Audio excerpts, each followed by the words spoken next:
ಅಂಕೋಲಾ ಶಿರೂರು ಬಳಿ ಸಂಭವಿಸಿದ ಗುಡ್ಡ ಕುಸಿತದಿಂದ ಗಂಗಾವಳಿ ನದಿಯಲ್ಲಿ ಮುಳುಗಿ ಹೋದ ಚಾಲಕ ಅರ್ಜುನ್ ಕಳೆಬರಹ ಪತ್ತೆಯಾಗಿದ್ದು, ಮುಖ್ಯಮಂತ್ರಿ ಸಿದ್ದರಾಮಯ್ಯ ನಿರ್ದೇಶನದಂತೆ ಕರ್ವಾರ್ ಅಂಕೋಲಾ ಕ್ಷೇತ್ರದ ಶಾಸಕ ಸತೀಶ್ ಸೈಲ್ ಕೇರಳದ ಕ್ಯಾಲಿಕತ್ನಲ್ಲಿರುವ ಕನ್ನಡಿಕೇಲ್ನಲ್ಲಿರುವ ಅರ್ಜುನ್ ಮನೆಗೆ ತಲುಪಿಸಿ ತಮ್ಮ ಕರ್ತವ್ಯ ಪ್ರಜ್ಞೆ ಮೆರೆದರು.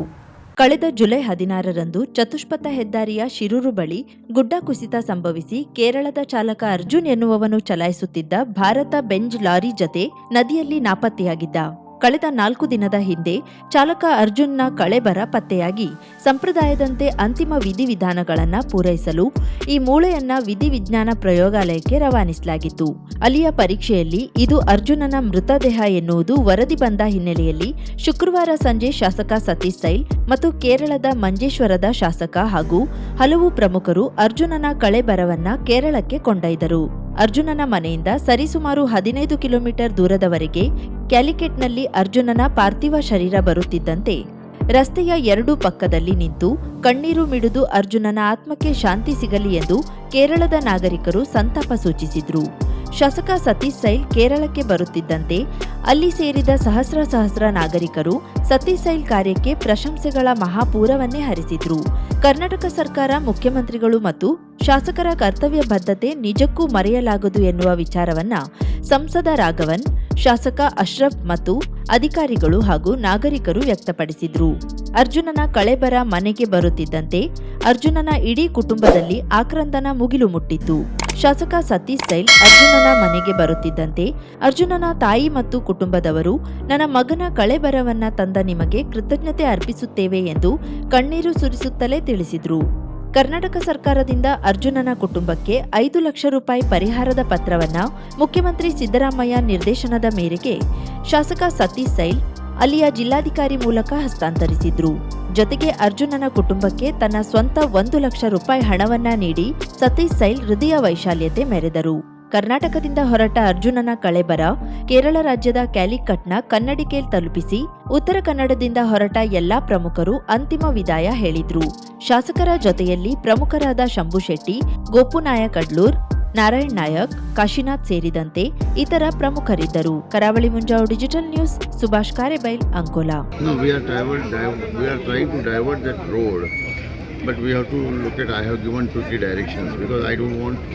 Future it will again have a problem for others. That also we will take care. Okay. And we will do that. So thanks some help. Thank you. To find out the lorry and the body of Arjun. Thank you. We will never forget it. Thank you. Thank you. Thank you. Honnavar ಪಟ್ಟಣ ಪಂಚಾಯತ್ ವತಿಯಿಂದ ಸ್ವಚ್ಛತಾ ಹಿ ಸೇವಾ 2024 ಅಭಿಯಾನದಡಿ ಶನಿವಾರ ಪುರಾಣ ಪ್ರಸಿದ್ಧ ರಾಮತೀರ್ಥದಲ್ಲಿ ಸ್ವಚ್ಛತಾ ಶ್ರಮದಾನವನ್ನು ಮಾಡಲಾಯಿತು. ಹೊನ್ನವರ ಪಟ್ಟಣ ಪಂಚಾಯತ್ ಮುಖ್ಯಾಧಿಕಾರಿ ಏಸು ಬೆಂಗಳೂರು ಮಾತನಾಡಿ, ಸರ್ಕಾರದ ಸ್ವಚ್ಛತಾ ಹಿ ಸೇವಾ ಅಭಿಯಾನದಡಿ ನಾವು ಶ್ರೀರಾಮನಿಂದ ಸೃಷ್ಟಿಯಾದ ಪುರಾಣ ಪ್ರಸಿದ್ಧ ರಾಮತೀರ್ಥ ಪರಿಸರವನ್ನ ಸ್ವಚ್ಛಗೊಳಿಸಲಾಗುತ್ತಿದೆ. ಕೇವಲ ನಗರಾಡಳಿತ ಮಾತ್ರ ಇಂತಹ ಪುಣ್ಯಕ್ಷೇತ್ರವನ್ನು ಸ್ವಚ್ಛಗೊಳಿಸುವುದಲ್ಲ, ಇಲ್ಲಿ ಬರುವ ಯಾತ್ರಾರ್ಥಿಗಳು, ಭಕ್ತರು ಈ ಪರಿಸರವನ್ನ ಶುದ್ಧವಾಗಿಡುವುದು ಕೂಡ ಮುಖ್ಯವಾಗಿರುತ್ತದೆ. ಅಂದ್ರೆ ಮಾತ್ರ ನಮ್ಮ ಪರಿಸರ ಸ್ವಚ್ಛವಾಗಿರುತ್ತದೆ ಎಂದರು. ಈ ಸಂದರ್ಭದಲ್ಲಿ ಹೊನ್ನಾವರ ಪಟ್ಟಣ ಪಂಚಾಯತ್ ಸಮಸ್ತ ಸಿಬ್ಬಂದಿ ವರ್ಗದವರು ಪಾಲ್ಗೊಂಡಿದ್ರು. ಕಾಂಗ್ರೆಸ್ ಸರ್ಕಾರ ತನ್ನ ಭ್ರಷ್ಟ ಸಚಿವರನ್ನ ರಕ್ಷಿಸಲು ಕೇಂದ್ರದ ಸ್ವತಂತ್ರ ತನಿಖಾ ಸಂಸ್ಥೆಗಳನ್ನ ಕಟ್ಟಿಹಾಕುವ ಕೀಳು ಮಟ್ಟದ ನಿರ್ಧಾರ ಮಾಡಿರುವುದು ಅತ್ಯಂತ ರಾಜ್ಯದ ಘನತೆ ಗೌರವಕ್ಕೆ ಧಕ್ಕೆ ತರುತ್ತಿರುವುದು ಖೇದಕರ. ಇಂತಹ ಅಸಂಬದ್ಧ ನಿರ್ಣಯಗಳನ್ನು ಬಿಜೆಪಿ ಖಂಡಿಸುತ್ತದೆ ಎಂದು ರಾಜ್ಯ ಬಿಜೆಪಿ ವಕ್ತಾರ ಹರಿಪ್ರಕಾಶ್ ಕೋಣೆಮನೆ ಹೇಳಿದರು. ಯಲ್ಲಾಪುರ ಪಟ್ಟಣದ ಬಿಜೆಪಿ ಕಾರ್ಯಾಲಯದಲ್ಲಿ ಕರೆಯಲಾದ ಸುದ್ದಿಗೋಷ್ಠಿಯಲ್ಲಿ ಮಾತನಾಡಿದ ಅವರು, ರಾಜ್ಯದ ಕಾಂಗ್ರೆಸ್ ಪಕ್ಷ ಭ್ರಷ್ಟಾಚಾರದ ಕೂಪವಾಗಿದ್ದು, ಖುದ್ದು ಮುಖ್ಯಮಂತ್ರಿ ಸಿದ್ದರಾಮಯ್ಯ ಅವರ ಕೊರಳಿಗೆ ಭ್ರಷ್ಟಾಚಾರದ ಉರುಳು ಸುತ್ತಿಕೊಂಡಿದೆ. ನಮ್ಮ ಸಚಿವ ಸಂಪುಟದ 9ಕ್ಕೂ ಅಧಿಕ ಮಂತ್ರಿಗಳು ಜೈಲಿನ ಕಡೆಗೆ ಹೆಜ್ಜೆ ಹಾಕುವ ಎಲ್ಲಾ ಲಕ್ಷಣಗಳು ಕಂಡುಬರುತ್ತಿವೆ. ಇತಿಹಾಸದಲ್ಲಿ ನಡೆದಿರದಷ್ಟು ಸಾವಿರಾರು ಕೋಟಿ ಅವ್ಯವಹಾರವಾಗಿರುವುದು ಸಾರ್ವಜನಿಕ ವಲಯದಲ್ಲಿ ಚರ್ಚೆ ನಡೆಯುತ್ತಿದೆ. ಇಂತಹ ಸರ್ಕಾರಕ್ಕೆ ಮತ ನೀಡಿದೆವೆಲ್ಲ ಎಂದು ಪಶ್ಚಾತ್ತಾಪ ಪಡುತ್ತಿದ್ದಾರೆ ಎಂದು ಹೇಳಿದರು. ಈ ಸಂದರ್ಭದಲ್ಲಿ ಮಂಡಲಾಧ್ಯಕ್ಷ ಪ್ರಸಾದ್ ಹೆಗಡೆ, ಜಿಲ್ಲಾ ಸಮಿತಿ ಪ್ರಮುಖ ಉಮೇಶ್ ಭಾಗವತ್, ಮಾಜಿ ಅಧ್ಯಕ್ಷ ಗೋಪಾಲಕೃಷ್ಣ ಎನ್ ಗಾಂವ್ಕರ್, ಮಾಧ್ಯಮ ಪ್ರಮುಖ ಕೆಟಿ ಹೆಗಡೆ, ಗಣಪತಿ ಮಾನಿಗದ್ದೆ, ಬಾಬು ಸಾಬಲನ್ ಉಪಸ್ಥಿತರಿದ್ದರು. ಸಿದ್ದರಾಮಯ್ಯನವರು 40-50 ವರ್ಷಗಳ ನಿಷ್ಕಳಂಕ ರಾಜಕಾರಣ ಅಂತ ಹೇಳ್ತಾರೆ, ಆದರೆ ವಾಸ್ತವ ಏನು? ಈ ಹಿಂದಿನ ಅವಧಿಯಲ್ಲಿ ಸಿದ್ದರಾಮಯ್ಯನವರು ರೀಡು ಆರೋಪ ಬಂದಾಗ ಆ ವಿಚಾರದಲ್ಲೂ ಕರ್ನಾಟಕ ಲೋಕಾಯುಕ್ತ ವಿಚಾರದಲ್ಲಿ ಇಡೀ ದೇಶಕ್ಕೆ ಮಾದರಿಯಾಗಿತ್ತು. ಅಂದಿನ ದಿವಂಗತ ರಾಮಕೃಷ್ಣ ಹೆಗಡೆ ಅವರು ಕರ್ನಾಟಕದಲ್ಲಿ ಲೋಕಾಯುಕ್ತ ಆರಂಭ ಮಾಡಿದ್ರು, ನಂತರ ಆಂಧ್ರದಲ್ಲಿ ಪ್ರಾರಂಭ ಆಯಿತು, ದೇಶದ ಬೇರೆ ಬೇರೆ ಕಡೆ ಲೋಕಾಯುಕ್ತ ಜಾರಿಗೆ ಬಂತು. ದೇಶದಲ್ಲಿ ಲೋಕಪಾಲ್ ಬರಬೇಕು ಅನ್ನುವಂತಹ ಒತ್ತಾಯಕ್ಕೆ ಕರ್ನಾಟಕದ ಲೋಕಾಯುಕ್ತವೇ ಕಾರಣ. ಆದರೆ ಆ ಲೋಕಾಯುಕ್ತವನ್ನೇ ಬರ್ಖಾಸ್ತ್ ಮಾಡಿ ACB ಅನ್ನುವಂತಹ ಅವರ ಮೂಗಿನ ನೇರಕ್ಕೆ ಕೆಲಸ ಮಾಡತಕ್ಕಂಥ ಒಂದು ಹೊಸ ವ್ಯವಸ್ಥೆಯನ್ನು ಸಿದ್ದರಾಮಯ್ಯನವರು ತಗೊಂಡು, ಯಾವ ಕಾರಣಕ್ಕೋಸ್ಕರ ಅವರ ಭ್ರಷ್ಟಾಚಾರದ ಹಗರಣ ಆಚೆ ಬರಬಾರದು ಅಂತ ಅವತ್ತು ACBಯನ್ನು ತೆಗೆದುಕೊಂಡು ಬಂದರು. ಅದರ ನಂತರ ಅವರು ಪ್ರಶ್ನಾತೀತ ನಾಯಕ ಅನ್ನೋ ರೀತಿಯಲ್ಲಿ ಆಡಳಿತವನ್ನು ನಡೆಸಿದ್ರು. 10 ಹಗರಣಗಳು ಭ್ರಷ್ಟಾಚಾರ ನಡೆದರೂ ಕೂಡ ಆಚೆಗೆ ಬರದೇ ಇರುವಂತಹ ವ್ಯವಸ್ಥೆಯನ್ನು ಸೃಷ್ಟಿ ಮಾಡಿಕೊಂಡು, ಈಗ 2ನೇ ಬಾರಿ ಅವರು ಕರ್ನಾಟಕದಲ್ಲಿ ಮುಖ್ಯಮಂತ್ರಿ ಆದಂತಹ ಸಂದರ್ಭದಲ್ಲಿ ಸಿದ್ದರಾಮಯ್ಯನವರು ಅವರ ಸಂಪುಟದ ತೀರ್ಮಾನ, 3 ದಿನಗಳ ಹಿಂದೆ ತೆಗೆದುಕೊಂಡಂತ ಸಂಪುಟದ ತೀರ್ಮಾನ, 2 ತೀರ್ಮಾನ ಕರ್ನಾಟಕವನ್ನ ಮತ್ತೊಮ್ಮೆ ಕುಖ್ಯಾತಿಯ ಪಟ್ಟಿಗೆ ತಳ್ಳುತ್ತಾ ಇದೆ ಅನ್ನುವಂಥದ್ದು ನಿಮ್ಮ ಗಮನ ಸೆಳೆಯೋದಕ್ಕೆ ನಾನು ಗೋಕರ್ಣ ಭದ್ರಕಾಳಿ ಪದವಿ ಪೂರ್ವ ಕಾಲೇಜಿನಲ್ಲಿ ಸಂಸ್ಕೃತ ವೇದಿಕೆ ಹಾಗೂ ರಾಷ್ಟ್ರೀಯ ಸೇವಾ ಯೋಜನೆಯ ಘಟಕದಡಿಯಲ್ಲಿ ಆಯೋಜಿಸಿರುವ ವಿಶೇಷ ಉಪನ್ಯಾಸ ಮಾಲಿಕೆ ಶನಿವಾರ ನಡೆಯಿತು. ವಿಶೇಷ ವಕ್ತಾರರಾಗಿ ಧಾರ್ಮಿಕ ದತ್ತಿ ಇಲಾಖೆಯ ನಿವೃತ್ತ ಆಗಮ ಪಂಡಿತ ಗಣಪತಿ ಶಾಸ್ತ್ರಿಯವರು ಪಾಲ್ಗೊಂಡು ಉಪನ್ಯಾಸದಲ್ಲಿ ಮಾತನಾಡಿ, ವಿದ್ಯಾರ್ಥಿಗಳಿಗೆ ಕ್ಷೇತ್ರದ ಮಹಿಮೆ ಕುರಿತು ವಿವಿಧ ದೃಷ್ಟಾಂತಗಳ ಮೂಲಕ ಮನದಟ್ಟು ಮಾಡಿದರು. ಮುಖ್ಯ ಅತಿಥಿಯಾಗಿ ಆಗಮಿಸಿದ ಭದ್ರಕಾಳಿ ಪ್ರೌಢಶಾಲೆಯ ಮುಖ್ಯಾಧ್ಯಾಪಕ CG ನಾಯಕ್ ದೊರೆ ಹಾಗೂ ವೇದಮೂರ್ತಿ ಪ್ರಸನ್ನ ಜೋಗಭಟ್ ಕೆಂಕಣಿ ಶಿವಪುರ ಮಾತನಾಡಿ, ಆಧುನಿಕ ಶಿಕ್ಷಣದ ಜೊತೆಗೆ ಆಧ್ಯಾತ್ಮಿಕ ವಿಷಯವನ್ನ ಅರಿತಿರಬೇಕು ಎಂದರು. ಕಾಲೇಜಿನ ಪ್ರಾಚಾರ್ಯ SC ನಾಯ್ಕ್ ಕಾರ್ಯಕ್ರಮದ ಅಧ್ಯಕ್ಷತೆಯನ್ನ ವಹಿಸಿದ್ರು. ವೇದಿಕೆಯಲ್ಲಿ ಉಪನ್ಯಾಸಕ ರಾಮಮೂರ್ತಿ ನಾಯಕ್, NS ಲಮಾಣಿ, ರೋಹಿತ್ ನಾಯಕ್ ಉಪಸ್ಥಿತರಿದ್ದರು. ಉಪನ್ಯಾಸದ ಕೊನೆಯಲ್ಲಿ ವಿ ಗಣಪತಿ ಮಹಾಬಲೇಶ್ವರ ಶಾಸ್ತ್ರಿಗೆ ಪ್ರಾಚಾರ್ಯರು ಹಾಗೂ ಎಲ್ಲ ಉಪನ್ಯಾಸಕ ವೃಂದದವರಿಂದ ಸನ್ಮಾನಿಸಿ ಗೌರವಿಸಲಾಯಿತು.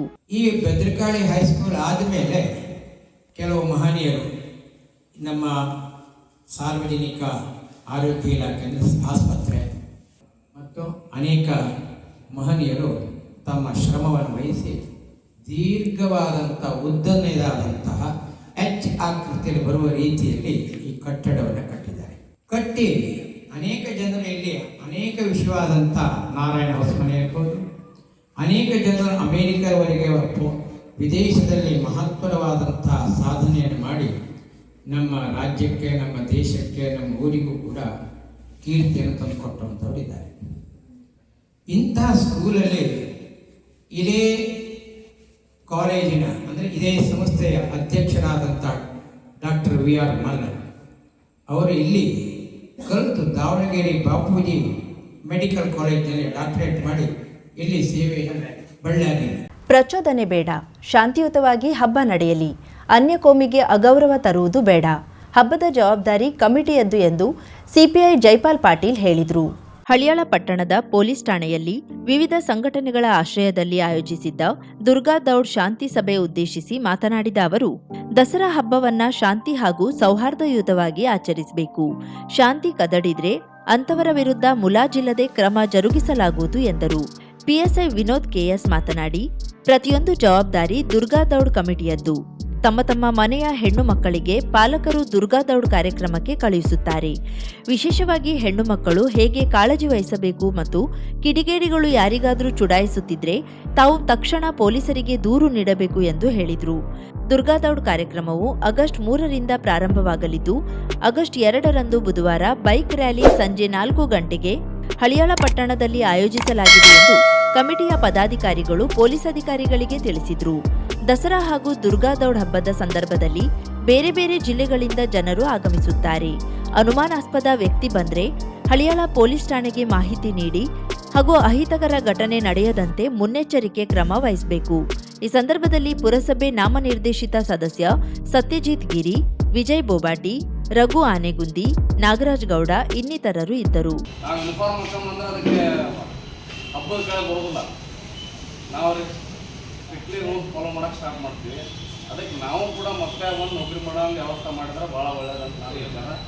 ಬ್ಯಾನರ್ಸ್ ವಿಚಾರದಲ್ಲಿ ಯಾರು ಕಟ್ತೀರಿ ಅದು ದಯವಿಟ್ಟು ಅಫ್ಜಲ್ ಖಾನ್ ಅವೆಲ್ಲ ಕಟ್ತೀರಿ, ಶಿವಾಜಿ ಮಹಾರಾಜರದ್ದು ಇನ್ನೂ ರಗಡಾಗ್ತವೆ. ನಮ್ಮ ಹಿಂದೂ ಹೋರಾಟಗಾರರು ಭಾಳಷ್ಟು ಇದಾವೆ, ಭಾಳಷ್ಟು ಜನ ಇದೆ. ಅವ್ನು ಹಾಕ್ಲಿಕ್ಕೆ ಯಾವುದೋ ನಮ್ಮದು ಅಭ್ಯಂತರ ಇಲ್ಲ. ಸಿಟಿಯಲ್ಲಿ ಹಾಕೋರು ಮುನ್ಸಿಪಾಲ್ಟಿಗೆ ಒಂದು ಲೆಟರ್ ಕೊಟ್ಬಿಡಿ ನಿಲ್ಲಿಸ್ಬೋದು ಆಗ್ತದೆ, ಅದನ್ನು ನನಗೊಂದು ತಂದು ಕೊಟ್ಬಿಡಿ. ನೀವು ಸೌಂಡ್ 10,000 ಇದ್ದರೆ ಅಥವಾ ಈಗ ಆಟೋ ಹೇಳಿದ್ರಲ್ಲ ಅದಕ್ಕೆ ಇಮಿಡಿಯೇಟ್ ಇವತ್ತು ನೀವು ಕಳಿಸಿದ್ರೆ ಇವತ್ತು ನಾನು ಪರ್ಮಿಷನ್ ಕೊಟ್ಬಿಡಿ. ಅದೇ ನಾವು ಭಾಳ ಇಲ್ಲ, ಒಂದು ಇವತ್ತು ಒನ್ ಡೇ ಅಲ್ಲೇ ಕೊಟ್ಬಿಡ್ತೀವಿ. ಲಾಸ್ಟ್ ದಿನ ಏನು ಸಿಗುತ್ತೆ. ದಿನಕರ ವೇದಿಕೆ ಆಶ್ರಯದಲ್ಲಿ ದಿನಕರ ಶ್ರೀ ಪ್ರಶಸ್ತಿ ಪ್ರದಾನ ಸಮಾರಂಭ ಕೆನರಾ ವೆಲ್ಫೇರ್ ಟ್ರಸ್ಟಿನ ಪಿಎಂ ಜೂನಿಯರ್ ಕಾಲೇಜಿನ ಗಂಗಾದೇವಿ ತೊರ್ಕೆ ಸಭಾಭವನದಲ್ಲಿ ನಡೆಯಿತು. ಸಹಕಾರಿ ಧುರೀಣ ಸೆಂಟ್ ಮಿಲಾಗ್ರಿಸ್ ಕೋಆಪರೇಟಿವ್ ಸೊಸೈಟಿಯ ಸಂಸ್ಥಾಪಕ ಅಧ್ಯಕ್ಷ ಜಾರ್ಜ್ ಫರ್ನಾಂಡಿಸ್ ಕಾರ್ಯಕ್ರಮವನ್ನು ಉದ್ಘಾಟಿಸಿದರು. ಈ ವೇಳೆ ಮಾತನಾಡಿ, ದಿನಕರ್ ದೇಸಾಯಿ ಈ ಜಿಲ್ಲೆಗೆ ಶಿಕ್ಷಣದ ಬೆಳಕು ನೀಡಿದವರು. ಬಡ, ಮಧ್ಯಮ ಮತ್ತು ಹಿಂದುಳಿದ ವರ್ಗಗಳ ಬದುಕು ರೂಪಿಸುವ ಶಿಕ್ಷಣ ಸಂಸ್ಥೆಯನ್ನ ಸ್ಥಾಪಿಸಿದ ದಿನಕರ್ ದೇಸಾಯಿಯವರ ಹೆಸರಿನಲ್ಲಿ ಪ್ರಶಸ್ತಿ ನೀಡುತ್ತಿರುವುದು ಉತ್ತಮ ಕಾರ್ಯವಾಗಿದೆ ಎಂದು ಹೇಳಿದರು. ದಿನಕರ್ ದೇಸಾಯಿ ಕನ್ನಡ ನಾಡು ನುಡಿಗೊಂಡ ಅಸಾಧಾರಣ ವ್ಯಕ್ತಿ. ಜನಸೇವೆ ಜನಾರ್ದನ ಸೇವೆ ಎಂದು ನಂಬಿಕೊಂಡ ಅವರು ಜನಹಿತಕ್ಕಾಗಿ ಶಿಕ್ಷಣ ಸಂಸ್ಥೆ, ಜನಸೇವಕ ಪತ್ರಿಕೆ ಹಾಗೂ ಜನಪರವಾದ ಸಾಹಿತ್ಯವನ್ನು ಜನರಿಗೆ ಅರ್ಥವಾಗುವಂತೆ ಬರೆದವರು.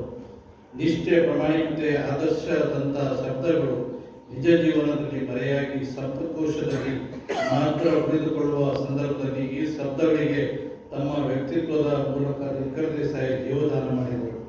ಮುಖ್ಯ ಅತಿಥಿಯಾಗಿ ಆಗಮಿಸಿದ್ದ ಕಳೆದ ಸಾಲಿನ ದಿನಕರ್ ಶ್ರೀ ಪ್ರಶಸ್ತಿ ಪುರಸ್ಕೃತ ನಾಟಿ ವೈದ್ಯ ಹನುಮಂತಗೌಡ ಮಾತನಾಡಿ, ಸಂಪರ್ಕ ರಸ್ತೆಗಳು, ದೂರವಾಣಿ ಸೌಲಭ್ಯಗಳು, ತಂತ್ರಜ್ಞಾನಗಳು ಇಲ್ಲದ ಕಾಲದಲ್ಲೂ ಉತ್ತಮ ಶಿಕ್ಷಣ ಸಂಸ್ಥೆಯನ್ನ ಸ್ಥಾಪಿಸಿದ ದಿನಕರ್ ದೇಸಾಯಿ ಅವರ ಸಾಧನೆಯನ್ನ ಮೀರಿಸಲು ಸಾಧ್ಯವಿಲ್ಲ ಎಂದರು. ವೇದಿಕೆಯಲ್ಲಿ ಕೃಷಿ ಹಾಗೂ ಸಾಮಾಜಿಕ ಕ್ಷೇತ್ರದ ಗಣನೀಯ ಸೇವೆ ಮತ್ತು ಸಾಧನೆ ಮಾಡಿ ಗುರುತಿಸಿಕೊಂಡಿರುವ ಯಲ್ಲಾಪುರದ ಬೆಳ್ಸೂರು ಸಹಸ್ರಳ್ಳಿ ರಾಮಚಂದ್ರ ಜಿ ಭಟ್ಟರಿಗೆ ಪ್ರಸಕ್ತ ಸಾಲಿನ ದಿನಕರ ಪ್ರಶಸ್ತಿ ನೀಡಿ ಸನ್ಮಾನಿಸಿ ಗೌರವಿಸಲಾಯಿತು. ಅಧ್ಯಕ್ಷತೆ ವಹಿಸಿದ್ದ ದಿನಕರ ವೇದಿಕೆಯ ಅಧ್ಯಕ್ಷ ರವೀಂದ್ರ ಕೇಣಿ ಮಾತನಾಡಿ, ದಿನಕರ ವೇದಿಕೆಯನ್ನ ಹುಟ್ಟುಹಾಕಿ ಅನೇಕ ಜನಪರ ಸೇವಾ ಕಾರ್ಯ ಪ್ರಾರಂಭಿಸಿದ್ದು, ದಿನಕರರ ಆದರ್ಶಗಳ ಪ್ರಕಾರ ಸೇವೆ ಹಾಗೂ ಸಾಧನೆ ಮಾಡಿದ ಮಹನೀಯರನ್ನೇ ಆಯ್ಕೆ ಮಾಡಿ ದಿನಕರ ಶ್ರೀ ಪ್ರಶಸ್ತಿಯನ್ನ ನೀಡುವ ಪರಿಪಾಠವನ್ನ ಪ್ರಾರಂಭಿಸಿದ್ದೇವೆ ಎಂದರು. ನ್ಯಾಯವಾದಿ ನಾಗಾನಂದ ಬಂಟ ಆಶಯ ಗೀತೆ ನುಡಿದರು. ಕಾರ್ಯದರ್ಶಿ ಸಂದೇಶ್ ಉಳ್ಳಿಕಾಶಿ ಪ್ರಾಸ್ತಾವಿಕ ಮಾತನಾಡಿ ಸ್ವಾಗತಿಸಿದ್ರು. ಸಂತೋಷ್ ನಾಯಕ್ ಕಾರ್ಯಕ್ರಮವನ್ನ ನಿರ್ವಹಿಸಿದ್ರು. ಈ ಸಂದರ್ಭದಲ್ಲಿ ದಿನಕರ ವೇದಿಕೆಯ ಪದಾಧಿಕಾರಿಗಳು, ಸದಸ್ಯರು, ಗುರುದತ್ತ ಬಂಟ ಕಾರವಾರ್, ನಿವೃತ್ತ ಪ್ರಾಚಾರ್ಯ ಶಿವಾನಂದ್ ನಾಯಕ್, ಹೊನ್ನವರದ ಅನಿಲ್ ಗೌಡ ಜನತಾ ವಿದ್ಯಾಲಯದ ಮುಖ್ಯಾಧ್ಯಾಪಕ ಸುಬ್ರಹ್ಮಣ್ಯ ಶೇರುಗಾರ, ಪಿಎಂ ಜೂನಿಯರ್ ಕಾಲೇಜಿನ ಉಪನ್ಯಾಸಕರು, ವಿದ್ಯಾರ್ಥಿಗಳು ಇದ್ದರು. ಕರಾವಳಿ ಮುಂಜಾವು ಡಿಜಿಟಲ್ ನ್ಯೂಸ್, ಸುಭಾಷ್ ಕಾರೆಬೈಲ್, ಅಂಕೋಲಾ. ಇಲ್ಲಿ ಅನೇಕ ಸಾಹಿತಿಗಳಿದ್ದಾರೆ, ಶಿಕ್ಷಕರು, ಅಂದ್ರೆ ನಮ್ಮಿಂದ ಸಾಧನೆ ಮಾಡೋರು ಎಷ್ಟೋ ಇದ್ದಾರೆ. ಆದರೂ ಈ ದಿನಕರ ವೇದಿಕೆ ನನ್ನನ್ನೇ ಹುಡುಕಿ ಯಾಕೆ ಇಲ್ಲಿ ಕರೆಸಿತ್ತು ಅಂತೇಳಿ ನಾನು ವಿಚಾರ ಮಾಡ್ತೇ ಇದ್ದೆ. ಇನ್ನೂ ಹೆಚ್ಚಿನ ಕೆಲಸ ಮಾಡಬೇಕಾಗಿತ್ತು. ಈಗ ದಿನಕರ ದೇಸಾಯಿ ಅವರ ಒಂದೊಂದೇ ಕೆಲಸದ ಇದು ನೋಡಿದಾಗ ನಮ್ಮದು ಕೆಲಸ ಮಾಡೋದು ಬಹಳ ಇದೆ ಅಂತ ಗೊತ್ತಾಯಿತು. ಆ ಸಮಸ್ಯೆಗಳ ಭಾರವನ್ನು ಬರಲಿಕ್ಕೆ ನಾವು ಸಹಿತ ಸಹಕಾರವನ್ನು ಕೊಡಬೇಕಾಗ್ತದೆ. ಉದಾಹರಣೆಗೆ ಇವತ್ತು ಒಂದು ಹಾಲ್ ಇವತ್ತಿಲ್ಲಿ ಇದೆ. ಈ ಹಾಲ್ನಲ್ಲಿ ಸಾಕಷ್ಟು ಮೂಲಭೂತ ಸೌಲಭ್ಯಗಳಿದೆ. ನಾವು ಬಂದುಕೊಂಡು ನೇರವಾಗಿ ನಮ್ಮೊಂದು ಕಾರ್ಯಕ್ರಮ ಹೇಳ್ಕೊಂಡು ನಾವು ಮಾಡ್ಕೊಂಡು ಹೋಗ್ತಾ ಇದ್ದೇವೆ. ದಿನಕರ ದೇಸಾಯಿ ಕಟ್ಟಿದ ಸಂಸ್ಥೆ, ದಿನಕರ ದೇಸಾಯಿ ಟ್ರಸ್ಟ್ ಹುಟ್ಟು ಹಾಕಿರೋದೇ ಈ ಸ್ಥಳ ಇದು. ಆದರೂ ಸಹಿತ ನಾವು ನಿರ್ವಹಣಾ ವೆಚ್ಚವನ್ನು ಕೊಟ್ಕೊಂಡು ಈ ಒಂದು ಕಾರ್ಯಕ್ರಮ ಸಂಘಟನೆಯಲ್ಲಿ ಮಾಡಿದ್ದೀವಿ. ಯಾಕೆಂತಂದ್ರೆ ನಾವು ಮಾದರಿ ಆಗಿದ್ದಾಗ ಮಾತ್ರ ಇನ್ನೊಬ್ಬರಿಗೆ ನಾವು ಪ್ರಶ್ನೆ ಮಾಡಲಿಕ್ಕೆ ಆಗ್ತದೆ.